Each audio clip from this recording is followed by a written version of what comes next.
এখানে প্যানটা আমি গরম করে নিয়েছি। এবার এর মধ্যে দিয়ে দেবো কেটে রাখা বেগুন। এখানে একটা ডিম নিয়েছি, ডিমটা ভালো করে ফেটিয়ে নিয়েছি। এবারে এর মধ্যে আমি দিয়ে দেবো। নমস্কার বন্ধুরা, অনেকদিনকার রান্নার প্যারামতি চ্যানেলে আপনাদের সকলকে অনেক অনেক স্বাগত জানাই। আজকে আমি ডিম আর বেগুন দিয়ে একদম ইউনিক স্বাদের একটা রেসিপি আপনাদের সাথে শেয়ার করব। আমি কীভাবে বানাচ্ছি পুরো ভিডিওটি দেখার অনুরোধ রইল। আজকের রেসিপির জন্য এখানে আমি দুটো লম্বা টাইপের বেগুন নিয়েছি। দেখুন, বেগুনটা আপনারা কম বেশি করে নিতে পারেন। বেগুনটা আগে থেকে আমি ধুয়ে পরিষ্কার করে নিয়েছি। এবারে এগুলো আমি ছোট ছোট করে গোল গোল করে কেটে নেব। তো বন্ধুরা, এই রেসিপিটা বানাতে কিন্তু বেগুনটা খুব বেশি মোটা করবেন না বা খুব বেশি পাতলা করবেন না, সেই মতো এইভাবে রিং করে পিস কেটে নিতে হবে। তো দেখুন, আমি এই রকম থিকনেসে বেগুনগুলো কেটে নিয়েছি।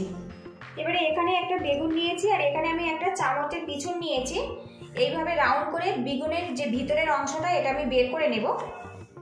আপনারা চাইলে এটা ছুরি দিয়েও কিন্তু কাটতে পারেন। তো দেখুন, বেগুনের এই অংশটা আমি বের করে নিয়েছি আর এখানে একটা রিং পিস হয়ে গেছে। এইভাবে কিন্তু সবগুলো আমি বেগুনগুলো কেটে নেব। আর এই বেগুনের মাঝের অংশটা এটা ফেলবো না, এটা আমি রান্নাতে কাজে লাগাবো। তো এই বেগুনটা আপনারা ছুরির সাহায্যেও কেটে নিতে পারেন। বেগুনের মাঝে এইভাবে ছুরিটা আমি দিয়েছি আর এইভাবে গোল করে রাউন্ড করে কেটে নেব। এতে কিন্তু খুব ঝটপট রেডি হয়ে যাবে। এবারে এখানে দেখুন, বেগুনের মাঝের অংশটা নিয়েছি আর এখানে ছুরি দিয়ে একদম যতটা সম্ভব ছোট ছোট করে এগুলো টুকরো করে নিতে হবে। এবার এগুলো এইভাবে কেটে নেব।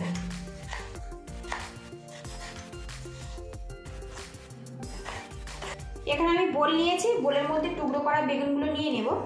এবারে এখানে বেগুন নিয়েছি, বেগুনের মধ্যে দিয়ে দেবো স্বাদ মতো লঙ্কার গুঁড়ো, দিয়ে দেবো হাফ চামচ পরিমাণে হলুদের গুঁড়ো। এবারে এর মধ্যে দিয়ে দেবো স্বাদ মতো লবণ। এবার এগুলো আমি হাত দিয়ে ভালো করে মাখিয়ে নেব। নুন হলুদটা কিন্তু বেগুনের মধ্যেও কিন্তু এইভাবে লাগিয়ে দিতে হবে, তাহলে যখন এটা রেডি হয়ে যাবে খেতে খুবই ভালো লাগবে। এবার টুকরো করা বেগুনের মধ্যে আমি দিয়ে দেবো পেঁয়াজ কুচি। এবার এর মধ্যে দিয়ে দেবো লঙ্কা কুচি, ঝালটা স্বাদ মতো দেবেন। এখানে দিয়ে দেবো ধনেপাতা কুচি। এবারে এর মধ্যে দিয়ে দেবো হাফ চামচ পরিমাণে হলুদের গুঁড়ো, সামান্য একটুখানি ঝাল লঙ্কার গুঁড়ো ব্যবহার করলাম, স্বাদ মতো লবণ। এখানে আমি 2 চামচ পরিমাণে বেসন দিয়ে দেব। এবারে এর মধ্যে একটা ডিম ভালো করে ফেটিয়ে নিয়েছি, সেটা এর মধ্যে আমি দিয়ে দেব। এবারে এর মধ্যে 2 চামচ পরিমাণে জল দিয়ে দেব। এবারে এর মধ্যে দিয়ে দেবো হাফ চামচ পরিমাণে কালো জিরে। কালো জিরেটা একদম অপশনাল, আমার খেতে খুবই ভালো লাগে তাই ব্যবহার করলাম, আপনারা চাইলে এটা বাদ দিতে পারেন। এবার এগুলো ভালো করে মিক্স করে নেব। আর বন্ধুরা, এখানে আমি একটা ডিম আর 2 চামচ বেসন ব্যবহার করেছি, আপনারা চাইলে 2টো ডিম ব্যবহার করতে পারেন। পুরো ডিমটা দিয়ে কিন্তু এই রেসিপিটা আপনারা বানাতে পারেন। এবার এগুলো ভালো করে মিক্স করে নেব, খুব বেশি কিন্তু পাতলা করবেন না। মিশ্রণটা দেখুন একদম শুকনো শুকনো করে মাখিয়ে নিয়েছি,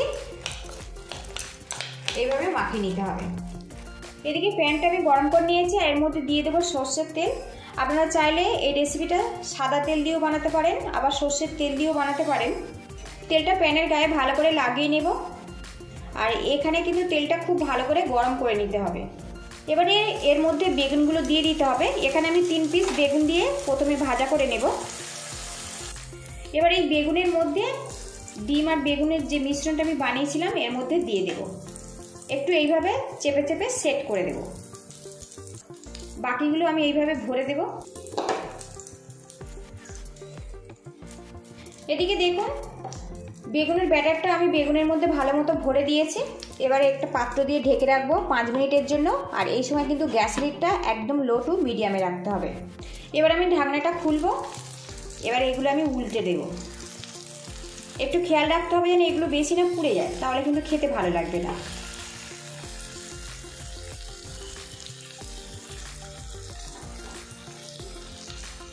আবারও ঢেকে রাখবো 5 মিনিটের জন্য।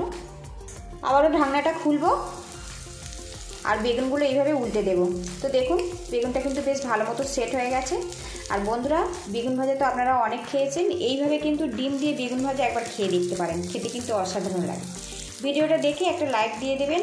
আর চ্যানেলে নতুন বন্ধু হয়ে থাকলে চ্যানেলটিকে সাবস্ক্রাইব করার অনুরোধ রইল। আরও 1 থেকে 2 বার এগুলো আমি উল্টে পাল্টে ফ্রাই করে নেব।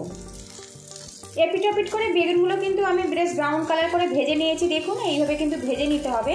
এগুলো কমপ্লিট হয়ে গেছে, এবার এগুলো আমি তুলে নেব। তো দেখুন কত সুন্দর কালার চলে এসছে। এদিকে দেখুন এগুলো আমি প্লেটে তুলে নিয়েছি, বাকিগুলো আমি এইভাবে ফ্রাই করে নেব।